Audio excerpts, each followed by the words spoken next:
구독, 좋아요 꾹꾹 눌러주세요. 누르면 한국이 더욱 발전합니다.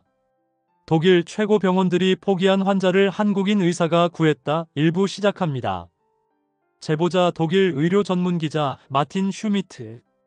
기절망의 시작, 독일 의료계의 한계. 안녕하세요. 저는 독일 의료 전문 기자 마틴 슈미트입니다. 15년간 유럽 의료계를 취재해온 베테랑 기자로서 오늘 여러분께 전해드릴 이야기는 제 기자 생활 중 가장 충격적이었던 사건입니다. 독일이 자랑하는 최고 수준의 의료진들이 모두 포기한 환자를 한국인 의사가 구해낸 믿기 어려운 실화입니다. 2024년 9월 15일 오전 뮌헨 BMW 본사에서는 평소와 다름없는 하루가 시작되고 있었습니다. 수석 엔지니어 한스 뮬러 52세는 그날도 어김없이 오전 7시에 출근해서 신형 전기차 프로젝트 회의를 준비하고 있었어요. 한스는 독일 공학기술의 자존심이라 불릴 만큼 뛰어난 엔지니어였습니다. 그가 설계한 엔진들은 세계 자동차 업계에서 혁신으로 평가받았죠. 그런데 오전 10시경 회의실에서 갑작스러운 일이 벌어졌습니다. 한스가 프레젠테이션 중 갑자기 머리를 감싸쥐며 비틀거리기 시작한 것입니다. 동료들이 놀라서 달려갔지만 한스는 이미 의식을 잃고 쓰러져 있었어요. 한스, 정신 차려. 동료들의 다급한 외침 속에서 곧바로 구급차가 호출되었고 한스는 뮌헨 대학병원으로 응급 이송되었습니다. 응급실에서 CT와 MRI 검사가 실시되었고 결과는 충격적이었어요. 뮌헨 대학병원 응급의학과 토마스 베르너 교수가 한스의 아내 잉그리드에게 설명했습니다. 부인, 환자분의 상태가 매우 심각합니다. 뇌 깊숙한 곳에 해면상 혈관종이 파열되면서 대량 출혈이 발생했어요. 그게 무슨 뜻인가요, 교수님? 뇌관 부근에 매우 위험한 위치에 혈관 기형이 있었는데 이것이 터진 겁니다. 이 부위는 생명 유지에 절대적으로 중요한 곳이라. 잉그리드의 얼굴이 창백해졌습니다. 베르너 교수의 표정 역시 어두웠어요. 수술이 가능한가요? 솔직히 말씀드리자면 현재로서는 매우 어렵습니다. 이 위치에 접근하려면 정상 뇌조직을 많이 건드려야 하고 그럴 경우 전신마비나 식물인간 상태가 될 가능성이 95% 이상입니다. 저는 이 소식을 듣고 즉시 병원으로 향했습니다. 한스 밀러는 독일 공학계의 유명 인사였고 그의 병화는 곧 사회적 이슈가 될 것이 분명했거든요. 병원에 도착했을 때 잉그리드는 중환자실 앞에서 오열하고 있었습니다. 기자님, 정말 어떻게 해야 할지 모르겠어요. 의사들은 희망이 없다고 하는데. 그 모습을 보며 저는 가슴이 먹먹해졌습니다. 평생을 함께한 남편이 갑작스럽게 생사의 기로에 서게 된 상황, 그 절망감이 고스란히 전해졌어요. 다음 날 독일 최고 권위의 신경외과 전문의들이 한스의 케이스를 검토하기 위해 모였습니다. 샤리테 의과대학병원의 볼프강 하버만 교수, 하이델베르크 대학병원의 클라우스 슈나이더 교수, 그리고 프랑크푸르트 대학병원의 마르쿠스 바그너 교수까지 독일 신경외과계의 거장들이 한자리에 모인 것입니다. 저는 특별히 허가를 받아 이 컨설테이션에 참관할 수 있었습니다. 의사들의 표정은 하나같이 심각했어요. 하버만 교수가 영상을 보며 말했습니다. 이 위치의 해면상 혈관종 파열은 정말 까다로운 케이스입니다. 뇌관과 너무 가까워서. 슈나이더 교수도 고개를 저었습니다. 감마 나이프 방사선 수술을 고려해 볼 수 있지만 이미 파열된 상태에서는 효과가 제한적일 겁니다. 바그너 교수의 의견도 비슷했습니다. 현재 우리가 가진 기술로는 안전한 수술이 불가능합니다. 위험 부담이 너무 큽니다. 결론은 참담했습니다. 독일 최고의 신경외과 전문의들이 모두 손을 든 것이었어요. 수술은 불가능하고 보존적 치료만 가능하다는 진단이었습니다. 잉그리드는 이 소식을 듣고 완전히 무너졌습니다. 그럼 한스는 어떻게 되는 건가요? 최선을 다해 보존 치료를 하겠지만 재출혈 위험이 매우 높습니다. 언제든 더 큰 출혈이 발생할 수 있어요. 그 말은 곧 시한부 선고나 마찬가지였습니다. 저는 이 상황을 기사로 작성하면서 독일 의료계의 한계를 실감했습니다. 세계 최고 수준이라고 자부하던 독일 의학도 해결할 수 없는 문제가 있다는 것을 말이죠. 한스의 상태는 날이 갈수록 악화되었습니다. 의식은 있었지만 오른쪽 팔다리에 마비 증상이 나타나기 시작했고 언어장애도 점점 심해졌어요. 잉그리드는 남편의 병실을 지키며 밤낮으로 눈물을 흘렸습니다. 한스, 제발 포기하지 마요. 우리에게는 아직 희망이 있을 거예요. 하지만 현실은 냉혹했습니다. 일주일이 지나자 한스의 상태는 더욱 위험해졌어요. 뇌압이 계속 상승하고 있었고 의료진들은 언제 다시 대량 출혈이 발생할지 모른다며 최악의 상황을 대비하라고 했습니다. 저는 연일 이 사건을 취재하면서 한 가족의 절망과 독일 의료계의 한계를 지켜봐야 했습니다. 그때까지만 해도 저는 이 이야기가 비극적인 결말로 끝날 것이라고 생각했어요. 하지만 운명은 때로 예상치 못한 반전을 준비하고 있었습니다. 그 반전의 주인공이 바로 한국에서 온 젊은 여의사였다는 사실을 그때의 저는 전혀 알지 못했습니다. 승희망의 등장과 편견의 벽. 한스가 쓰러진 지 10일째 되는 날, 윈헨 대학병원에 특별한 방문객이 있었습니다. 바로 서울대학교 의과대학에서 파견된 박지혜 신경외과 전문의였어요.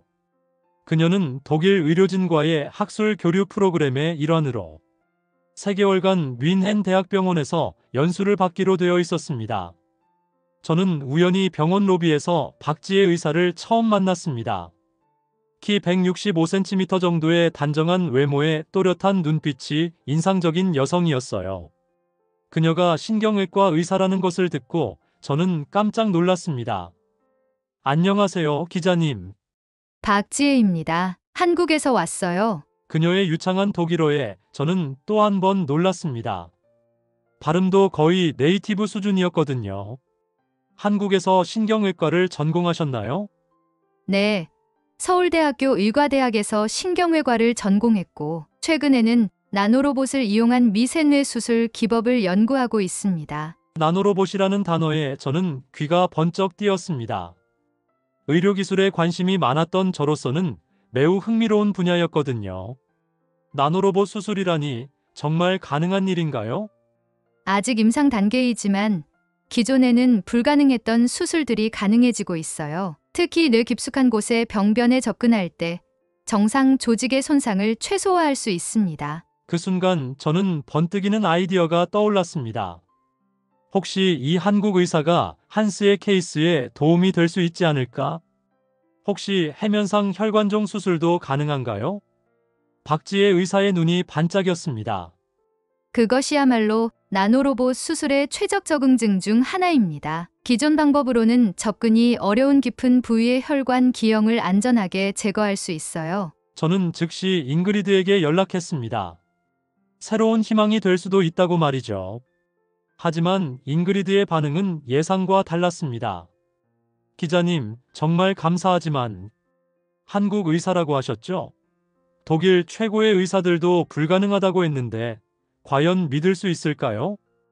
잉그리드의 의심은 이해할 만했습니다.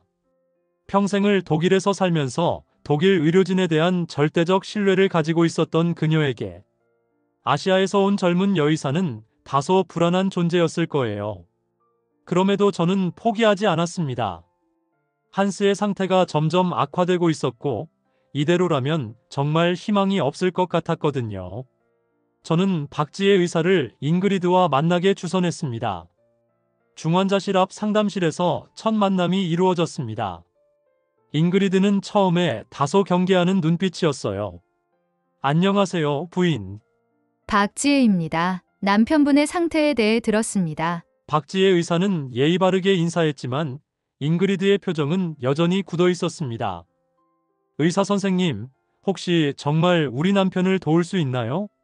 독일 최고의 교수님들도 불가능하다고 했는데. 환자분의 영상을 직접 보지 않고는 확답드리기 어렵지만 제가 개발한 나노로봇 수술법으로는 충분히 시도해볼 만한 케이스로 보입니다. 나노로봇이라는 게 정말 안전한가요? 검증된 기술인가요? 박지혜 의사는 태블릿을 꺼내어 자료를 보여주었습니다. 지난 2년간 한국에서 47건의 수술을 시행했고 성공률은 94%입니다. 특히 뇌간 부근의 혈관 기형 제거에서는 100% 성공률을 기록했어요. 잉그리드의 눈이 조금씩 달라지기 시작했습니다. 하지만 여전히 의심의 여지는 남아 있었어요. 하지만 여기는 독일이잖아요. 한국과 의료 환경이 다를 텐데. 맞습니다. 하지만 나노로봇 수술은 환경에 크게 좌우되지 않습니다. 오히려 독일의 우수한 의료진과 시설이 더 도움이 될 것 같아요. 저는 이 대화를 지켜보면서 박지혜 의사의 진정성을 느낄 수 있었습니다. 그녀는 자신의 기술을 과시하려 하지 않았고 오히려 신중하고 겸손한 태도를 보였어요. 하지만 진짜 문제는 독일 의료진들의 반응이었습니다. 다음 날 박지혜 의사가 한스의 케이스에 대해 의견을 제시하고 싶다고 했을 때 하버만 교수를 비롯한 독일 의료진들의 반응은 차갑기만 했습니다. 나노로봇 수술이라고 하셨나요? 흥미로운 아이디어지만 아직 검증되지 않은 실험적 기법 아닌가요? 하버만 교수의 목소리에는 명백한 회의감이 담겨 있었습니다. 교수님, 이미 충분한 임상 경험이 축적되어 있습니다. 특히 이런 케이스에서는 닥터 박, 우리는 환자의 생명을 다루고 있습니다. 검증되지 않은 기법으로 위험한 실험을 할 수는 없어요. 슈나이더 교수도 마찬가지였습니다. 한국에서의 성공 사례를 들었지만 여기는 독일입니다. 우리의 의료 기준은 다르죠.